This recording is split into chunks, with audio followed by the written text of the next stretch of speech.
lot of you will have seen this on the news about a year and a half back. An Indonesian submarine carrying 53 people, the KRI Nangala 402, went missing on April 21st last year, whilst performing live torpedo training exercises. It disappeared 100 kilometers off the north coast of Bali, a little while after being given permission to descend into deeper waters. On April 23rd, it was estimated the crew's available oxygen reserves would have been depleted, meaning everyone on board was dead. Efforts continued until on April 25th, the ship was reported to be found. News outlets described how the submarine had been found 2,600 feet below the sea, cracked open and split in three. According to the Indonesian Navy Chief of Staff, Yudo Margono, the ship had been assessed to be in perfect condition before departure, ready for battle. That's the official story. What really happened goes much deeper and is far, far darker. What I'm about to unveil will be difficult to process and likely difficult for anyone to believe. But all that matters is that I push the truth out there, even if it emerges kicking and screaming. At the core of all of this is the Edgewood Arsenal human experiments. These tests assess the application of low-dose chemical warfare agents on military personnel, whilst also exploring the effectiveness of countermeasures such as protective equipment, pharmaceuticals, and vaccines. Everything about that program was eventually scrapped and publicized, save for one very secret portion. With the Cold War bringing fear of open conflict to new heights, one of the foremost concerns facing the military was how to fight a war where weapons existed that could decimate swathes of land and wipe out armies the way nuclear armaments could. In line with this, research into how to counteract the effects of radioactive fallout such weapons could cause was naturally required. If a soldier were to be exposed to even the minor dosage that the aftermath of such a tool of war could cause, their cognitive functions would be reduced within 2 hours, with victims becoming effectively disabled not long after. Death generally follows, with the timing of this varying greatly depending on the extent of their exposure. In reaction to the problems this quite obviously posed to effective military operation, the Edgewood Arsenal refocused its efforts onto exploring options for dealing with the consequences atomic bombs and radiation could have on a living being. At first, the project focused on preventatives, suits, treatments, or armor to protect soldiers, but all of this was futile when compared to the goals of the project. What the government wanted was the ability to send soldiers into sites immediately after the drop of an atomic bomb. This seemed impossible. At present, the best protection against radiation was, and still is, minimizing exposure and maximizing distance, which was antithetical to their goals. After many years of following these lines of development, no real progress had been made. Vaccines had minimal effect, clothing was cumbersome, and ultimately still penetrated by the gamma rays. The conclusion was made that other, less conventional avenues would need to be explored. Now, here's where I feel the need to stress something. The common misconception about radiation and fallout is that it can mutate its victims. The basic reality of this is that it can damage DNA, leading to faults within the functions of the body. People can be burned and scarred by the damage, but people don't grow extra limbs or gain powers like in some kind of superhero comic. But it does affect their children. On average, 150 new mutations are added to each egg and sperm combination per generation. Of these, around 3 will be deleterious, and only 1 beneficial, with the rest being inconsequential. Increasing the number of mutations through irradiation doesn't change those proportions.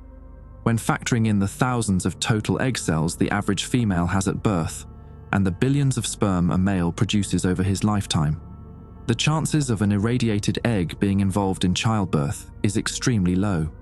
The complete effect of radiation on mutation is still not well understood, demonstrated by the fact that the Ukrainian government has had a vested interest in the perceived children of Chernobyl.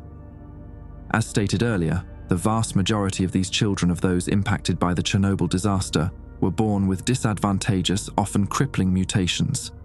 Keep in mind, Chernobyl happened in 1986, 5 years before the perceived end of the Cold War in 1991.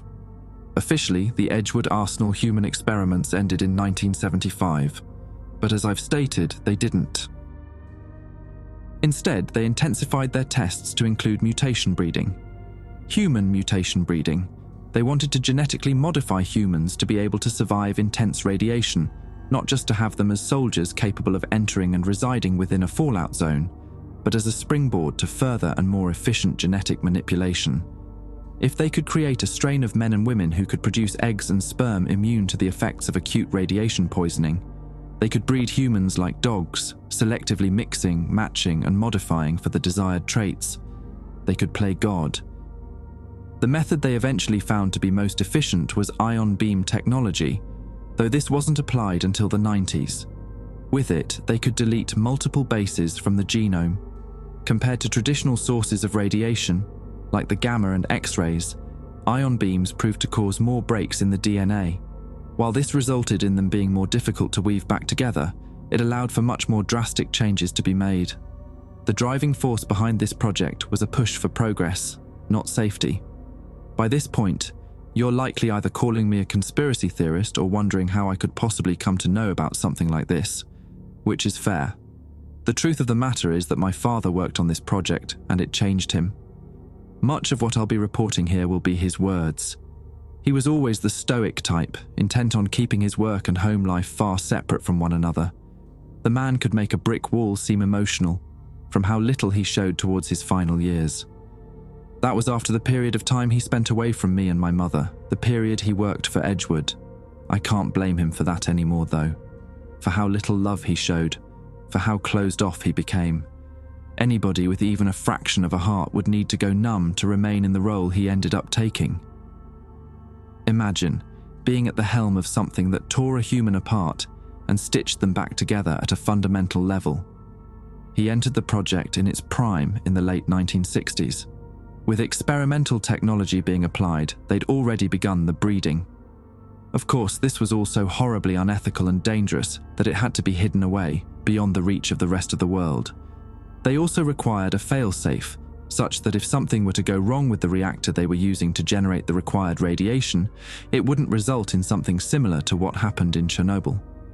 It was necessary that in the worst-case scenario, the evidence of these egregious sins of perverse creation could be swept away and lost in an instant. This is why they were performed aboard submarines. In order to distance themselves from the project, the United States outsourced the cover to a branch of the Indonesian government. Under this arrangement, they could label the vessels and staff under the wing of the Indonesian National Military Naval Force. It was an efficient cover considering that around this time Indonesia was known as one of the largest naval powers. It was only after seeing the news about the KRI Nangala's fate that he eventually deigned to share with me what had truly happened aboard the sub on which he worked.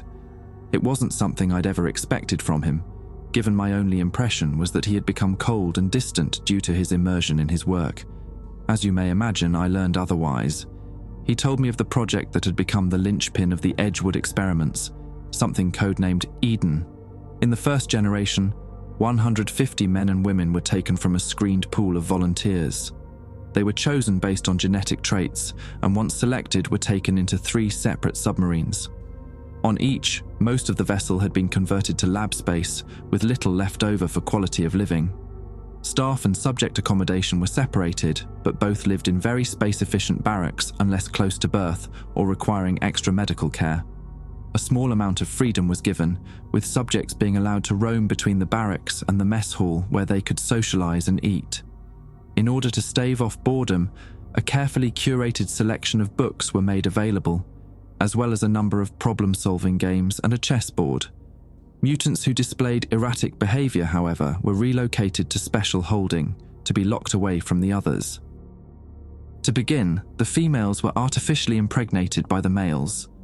The first batch were exposed to repeated non-lethal doses of radiation, treated for the effects, then had their reproductive organs continually examined for damage or abnormality.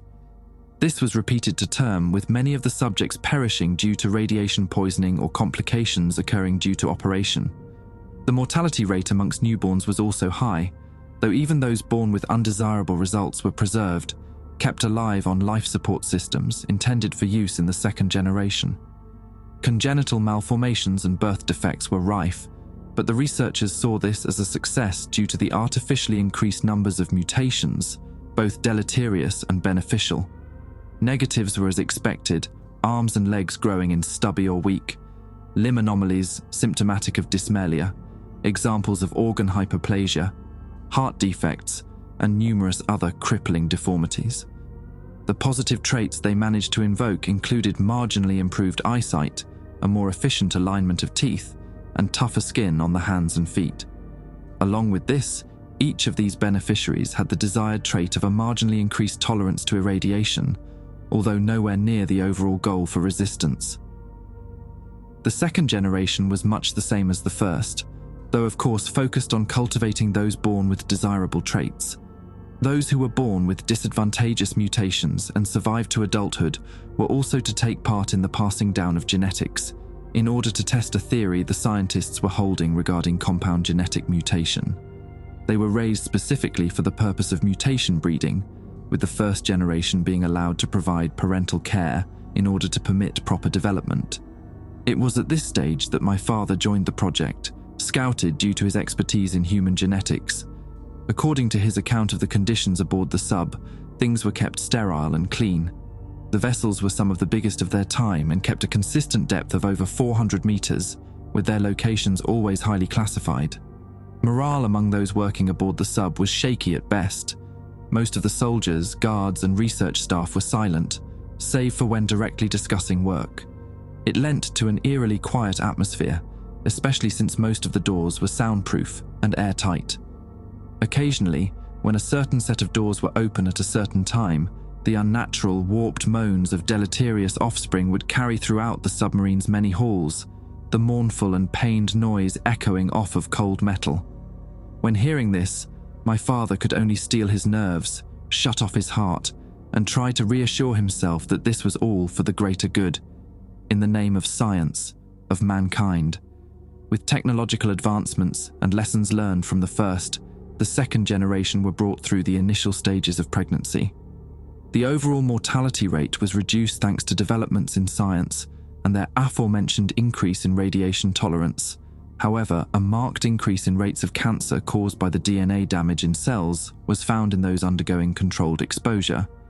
To combat this, radiotherapy implants were used to keep those carrying potentially promising eggs alive. This process involved placing small pieces of radioactive metal within the body that would kill the cancer cells. It was ironic that radiation was both causing and being used to treat the disease, but also served to demonstrate the potential it could have should the Edgewood experiments prove fruitful. Antenatal screening, however, identified some problems. Many of the fetuses were found to be holding abnormalities and mutations that could prove to complicate the pregnancies. They had grown too large too quickly, requiring a far greater amount of nutrients from the mother. At the current rate of growth, many of the unborn children proved potentially deadly to their carriers, which would also result in the expiry of the children before independence, on account of incomplete prenatal development. Such a loss would be a severe setback to their work, a blow the researchers were not willing to afford. The carriers were fed a potent mix of drugs and underwent continuous treatment in an effort to keep them and their especially valuable children alive. My father told me of how they appeared to be in pain whenever conscious. The mothers gaunt due to the constant drain on their bodies' resources, yet their stomachs appeared bloated and distended due to the overgrown fetuses. Some begged for death. Another said she didn't feel that what she was carrying was even hers, that it was a parasite.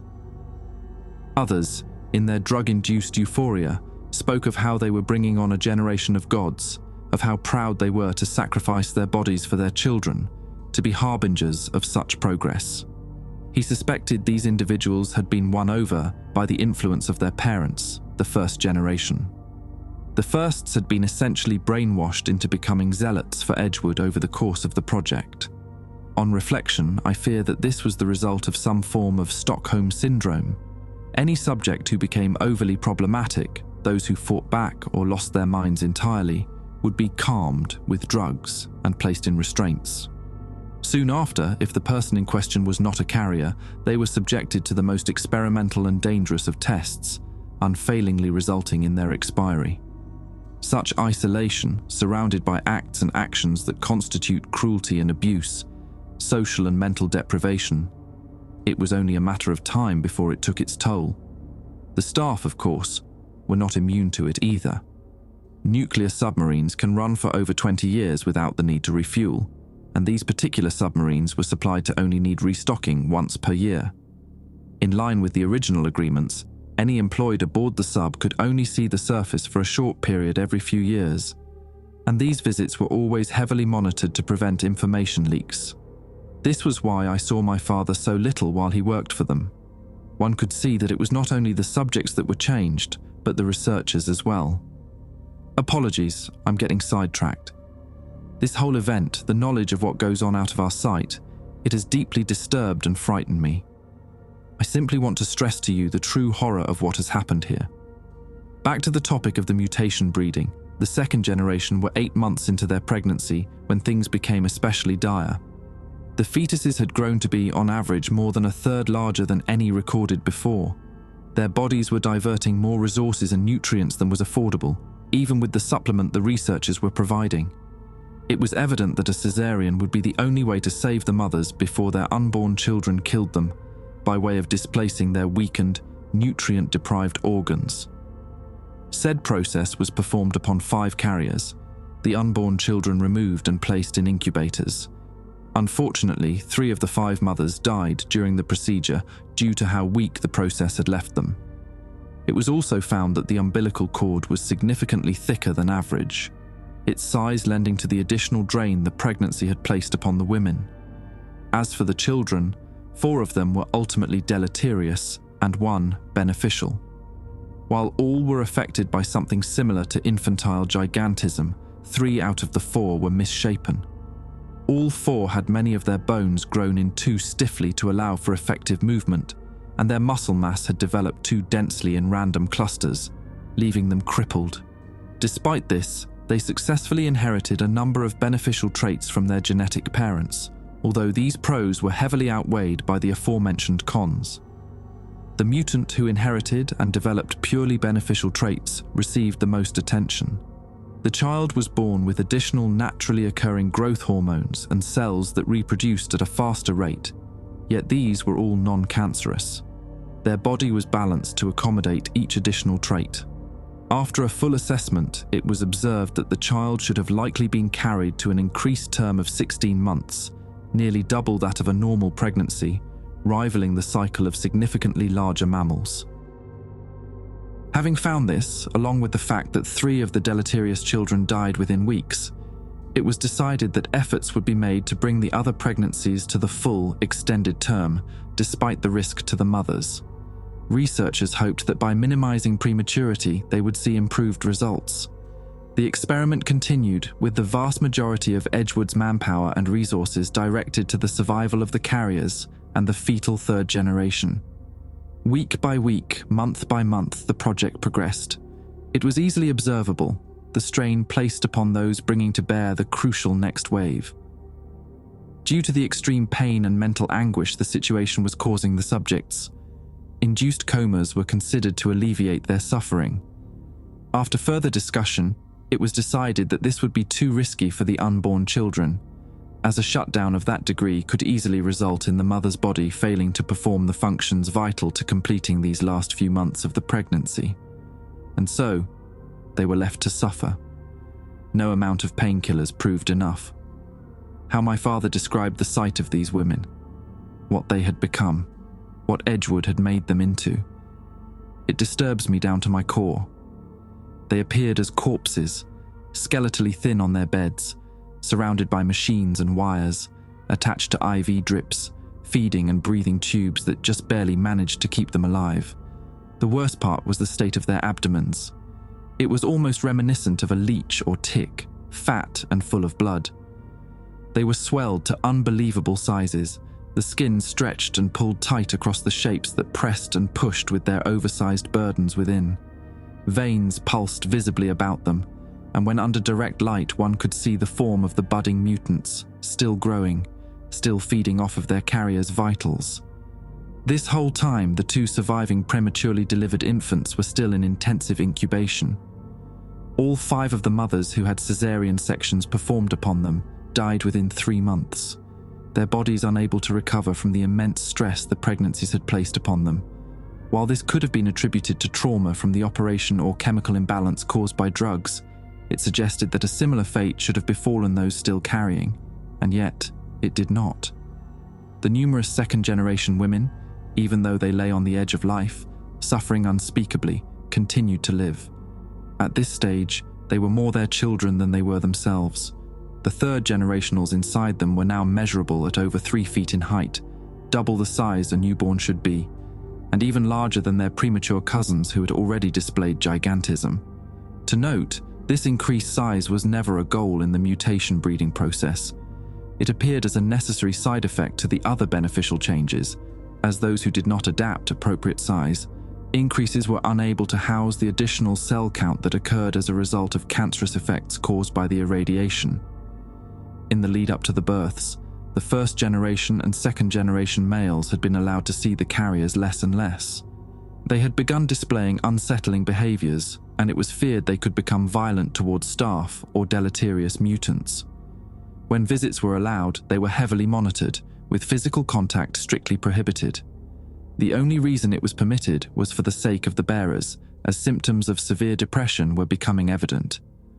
Often enough, these would consist of the visitors humming to the semi-conscious carriers, kneeling as close to their beds as permitted, uttering whispered and incomprehensible prayers. As the 16th month approached, it was evident that the births could not occur naturally. Their unborn children were far too large and the mothers far too thin, which endangered the lives of both. They were deemed close enough to full term that a caesarean would be acceptable, their goal of allowing for full development all but fulfilled. And so the operations began. As soon as the vertical incisions were made, there was a flood of amniotic fluid. The uteruses had been stretched to accommodate nearly their entire midsection, leaving barely any room for the carrier's stomach and other core organs. The thick yellow fluid gushed out like a sliced cyst, flooding down off of the operating table in a stinking wave. It was the same for each procedure, everyone beginning with the piercing of that overfilled, oversized womb. Soon after, the infants were extracted and taken into care, each one huge and heavy, as was anticipated. The mothers were left looking like deflated balloons, and within an hour of the freakishly large umbilical cords being removed, they were dead.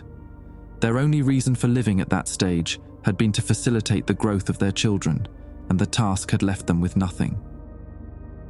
Examination of the newborns themselves yielded shocking and incredible findings. While the majority were born expressing overall deleterious mutations, a full third were advantageous. This was a significantly increased ratio, considered a resounding success, especially when looking at the mutations themselves. The most successful displayed, among other enhancements, the following traits: skin 3 times thicker than the average human, considerably larger overall size with notably longer arms, legs, and digits, larger eye sockets and appropriately sized eyes, significantly increased cell regeneration lending to increased healing factors, increased muscle density, significantly faster developing and stronger teeth and bones, and finally, most importantly, extreme resistance to the effects of radiation. This was brilliant progress for the project, plainly demonstrating the potential of mutation breeding. While they were still tentative as to how these third-generation mutants would develop mentally, those overseeing Edgewood were eager to push for more. Due to the fact that many of the first and second generation were now dead or mentally deteriorated due to the longer-term effects of their irradiation, raising the new arrivals became the full responsibility of the staff. Specially selected behavioral experts were brought on board during the next resupply to assist with this, as the rate of growth and increased strength the third generation exhibited meant that if they became volatile in ways similar to their predecessors, it could prove severely dangerous. While one portion of Edgewood focused on this undertaking, another was researching the newest technology applicable to mutation breeding: ion beams. With how resistant the third generation was to the effects of radiation, the additional damage such methods could cause was of little concern. It was still highly experimental, having only been tested on plants, but in the deleterious survivors of the second and third generation, there was plenty of stock to work with. This marked the beginning of a fast and violent downward spiral in terms of the last dregs of moral integrity within the project. Over the years it took for the newest mutants to grow, this aggressive testing and experimentation yielded promising results. Negative traits could be selectively identified and eliminated, though on those who lacked proper resistance to the radiation, it was a severely harmful process. The price of progress was lives. The lives of first and second generation mutants, as my father and his colleagues used everything at their disposal to prepare for ushering in a perfect fourth generation. In this pursuit, they selected one female from the third generation, one who displayed the most promising traits to bear further mutant children. Very few third-generation females were considered eligible to bear children successfully. While it was hoped that the use of ion beam genome editing would make the next cycle of births come easier, they couldn't be certain. After much deliberation, it was decided that in order to minimize risk and spare both staff and the mutant from a possible repeat of the last round of births, she would be lobotomized. She was hooked up to machines and tubes that would ensure she received the required nutrients and that her body performed the necessary functions to facilitate her purpose. To be the ultimate surrogate for the fourth generation. It was for this reason that she was given the code name Eden. She was strangely beautiful, according to my father. Around 9 feet tall, with light blonde hair and brown eyes, her features kindly despite her unnatural size and strength. Before the procedure rendered her a living husk, Eden was apparently gentle, accepting of her circumstances, and considerate, even to the staff. When she spoke, it would unnerve the unprepared, as in opening her mouth she revealed her teeth. They were tightly packed, with a second row behind the first. Each tooth was sharp and fine, especially her canines. She wasn't told what was going to happen to her when she was brought in for the lobotomy, but somehow she knew. Even as the anesthetics were applied and she was placed upon her specially constructed birthing throne, she gave a soft smile before she slept and spoke a single sentence, the last she would ever utter. "Through my children, I shall find rapture." Soon after, she was impregnated using sperm from her matched third-generation male who had been heavily treated with ion gene therapy. The other handful of females who were being included in this cycle were also being obsessively attended to, though Eden was the priority. The culture aboard the vessel had changed. As the third generation had grown, the disparity between them, the staff, and older generations were becoming evident. Testing and radiation had killed all of the first and nearly all the second generation, with only a chosen few kept alive for sampling or to assist in the development of the thirds. Many of them had grown to heights of 10 feet tall and were notably bulkier and more muscular than the average human, something that was causing problems. The submarine was not built to house these mutants who stalked their accommodations in an unnerving, hunched pose, with some even walking on their knuckles in a manner similar to how gorillas move. Their therapy and training with the behaviorists had kept them docile enough, but some staff members still voiced their desire to have them transferred to onshore housing or to receive similar treatment to Eden as to eliminate any threat they may pose. This was soundly denied, as ensuring the mutants could obey commands was part of the project, a desired outcome. To further this end, some were given menial tasks or roles, performing basic maintenance or cleaning. The existence and treatment of Eden was kept secret from the other mutants at strong recommendation of the behaviorists, and so they were not allowed to enter or loiter near the laboratory that housed her. Eden's pregnancy was closely monitored and the results were astounding. She was growing within her, perfectly healthy, a fetal male child that appeared to develop all the desired traits the staff had been aiming for. In terms of his size, early estimates predicted he would grow to be smaller than his mother, which suited the desires of the project. As he grew, Eden's body held strong, her enhanced physiology and size allowing her to carry the child without issue. In fact, rumors spread amongst the staff that despite most of the connections in her brain having been artificially severed, she would on occasion peacefully smile, as if perfectly content. This wasn't the only abnormality taking place on the vessel, as the third generationals had begun to observably take interest in the room in which she was being kept, despite none of them having been told she was there. Whilst on duty or being escorted from room to room, The otherwise obedient mutants would stop and stare in her direction, needing to be physically shaken in order to wake them from their momentary stupor. When the time for the delivery finally came, it went without a hitch. No harm came to Eden and her son was born. He did not cry, which worried the staff, but he was perfectly healthy. In fact, he was more than they had hoped for. But simultaneously, at the moment of his birth, all of the other third-generation women miscarried. The pregnancies somehow failed at the same time in a catastrophic setback for the project. Despite there being no signs of tampering, it was officially recognized as some kind of sabotage. There was simply no other scientific explanation for this, but my father tells me he feels it was something else, nigh inexplicable, as not only had the pregnancies failed, but the carriers were left barren. To put it more scientifically, all of the eggs of the third-generational females had died. The only one left capable of bearing children and carrying on the project was Eden, and the single living fourth-generational was Adam. Resultantly, the survival of the Edgewood experiments lay upon their shoulders. Half a century of work had been tarnished, but too much had been invested into the project for it to be for nothing. Thankfully, Adam was enough. As he grew, meticulously raised by the behavioralists, he demonstrated enhanced intellect, his IQ and problem-solving abilities far above what they should be for his age at each stage of development. His cells proved to be almost entirely immune to the effects of radiation. His reaction speeds and strength also beyond anything seen in even Olympic-level athletes. On top of this, he could pass as a normal human, being only a little over 6 feet tall and having inherited his mother's attractive looks. Whilst quiet, he was polite, compliant, and soft-spoken, with a philosophical streak. As Adam grew, however, the staff did not sit idle. Once again, they cultivated and edited a desirable genome within one of the male mutants, and then inseminated Eden. Surprisingly, however, the process failed. Eden was healthy and her body without fault, but the attempt did not result in fertilization. They tried again, and once more they were met with failure, and then again and again, even when trying to use samples from the original father of Adam. In an effort to resolve this, they compared the genes of Eden, Adam, and the original donor mutant. The results were baffling. Despite exhibiting many of the same beneficial mutations, Adam shared no genes with the donor. In every biological way, he was not the son of that mutant. Once again, an aspect of the Edgewood experiments had denied scientific explanation.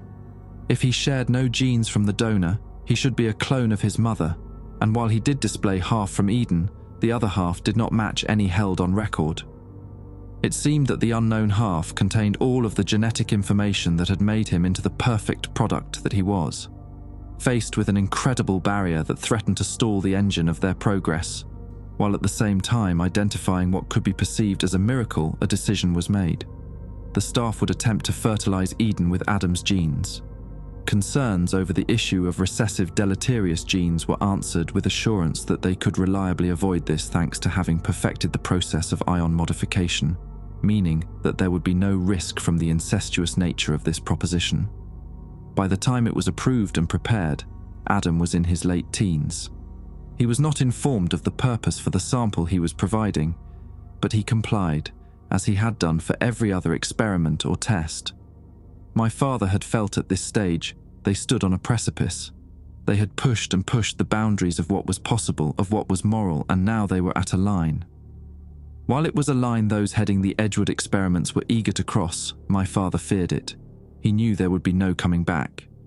Many of those on staff were entering retirement age or had been replaced, the project having gone on for over 50 years. In anticipation of this duration, many of those who had joined initially were gifted individuals under 30, my father counted amongst them. The one thing they all had in common was that they had given their lives for Edgewood. It seemed as though the only one who was becoming disillusioned with what they were doing was him. Ultimately, it was not his decision. It was done, and everyone who worked on or held stake in the project held their breaths as they waited to see if these unknown genes would yield results. Soon enough, they had their answer. Eden was pregnant once more. My father had reached his tipping point. He wanted off the project, but knew if he made his exit the wrong way, he would have to live the rest of his life looking over his shoulder. He resolved he would await his next leave, then request to withdraw from the project. In the months that followed, scans revealed that Eden was carrying a girl, though one that was developing very differently to Adam. The fetus appeared to be developing a myriad of both beneficial and deleterious mutations, including extreme gigantism, multiple supernumerary body parts, additional limbs, digits, teeth and organs, a malformed spine and misshapen features. Termination of this pregnancy was discussed, especially for the risk carrying this pregnancy to term could cause for Eden, and eventually it was agreed this would be best for securing the future of the project. When the first steps were taken to abort the child, however, Eden's vitals began to dramatically drop, only returning to normal when the threat to the pregnancy was removed. Attempts to chemically terminate the pregnancy also had no effect, and with each passing day the child, dubbed Eve, grew within her mother. It seemed they were doomed to repeat the straining pregnancy of previous generations, as whilst Eden towered over the average man when at full height, Eve displayed growth to an even further extreme. In spite of this worrying development, Adam was still proving to be the perfect subject. Behavioralists had earlier acquired the approval to further his education, teaching him more about the world and the project he was a part of. While the experts discouraged anyone but themselves interacting with the boy, my father did speak with Adam on occasion through his teenage years. The most memorable of these discussions occurred when he was operating one of the machines during an experiment, one of the few to ever take place in which the two were alone. To the best of his recall, Adam initiated the conversation, which goes as follows. "How are you today, Doctor?" "I'm quite well, thank you, Adam. How are you?" "I'm conflicted, Doctor." "Is that so? On what matter?" "On my purpose. Those who speak with me at length tell me I am a key to the advancement of mankind, and yet I have seen nothing of it outside of this vessel." "I couldn't comment on that, Adam, other than to say I believe what we are doing here is in the name of a worthy cause." "I see. And what of my mother's purpose?" "I believe that would have been to give birth to you, with the same cause in mind." "I understand. I would have liked to meet my mother before she had her mind taken from her, to have heard her voice, perhaps felt her embrace." Adam then looked my father in the eye, placed a firm, deceptively strong hand on his wrist, and spoke once more. "I may not fulfill my purpose, Doctor, but my sister will her own." My father never shared the details of this discussion with anyone. He went on leave not long after. It was during that month of April 2021 that news came of the submarine's fate. As I mentioned before, there were multiple submarines housing staff and mutants across the project, but the KRI Nangala 402 was the primary vessel, housing Eden, the unborn Eve, and Adam. It was destroyed under mysterious circumstances, torn in three, but with no apparent cause, as I explained earlier. Called in for a debriefing, my father heard the contents of the recovered black box and final radio interactions from the ship. There was screaming, alarms blaring, the sound of metal being rent and strained, smashed as staff yelled and ran. There was gunfire and an ungodly roaring, one that he described as being filled with pain, rage, and hate. My father swears he could make out the sound of tearing flesh and breaking bone behind it all. This went on for several minutes, before everything was quiet, save for the sound of gushing water and faltering alarms. Then, near the end of the recording, he heard a voice he recognized as belonging to Adam. "Sister, you are perfect." Immediately following this was the violent sound of what could be deduced as water filling the submarine, drowning out any other noise. Apparently, the other subs swiftly withdrew, and following this incident, Project Edgewood was retired. My father was questioned on the final days leading up to the project and gave the best account he could. The last interaction he had with any officials was being informed he would now be expected to retire, and never to speak of what had happened. He was given no information as to what happened with the wreck, or if anyone, corpse or otherwise, had been recovered. The cover-up appears to have been very effective, at any rate, going as far as to fabricate evidence and use the cover classification to label it a diesel vessel rather than nuclear. He did not keep to the terms of his retirement, In the months that followed, he fell severely ill, his condition swiftly deteriorating. At his bedside, I listened as he told me everything. In his words, he could not go before God with this story untold. He died 3 days later. I have deliberated much on what to do with this information, but for the fact that the Edgewood experiments took my father from me, even before his death, I have come to the decision to share his final words, this retelling. I believe that if nothing else, it should serve as a warning that we should leave acts of creation to God.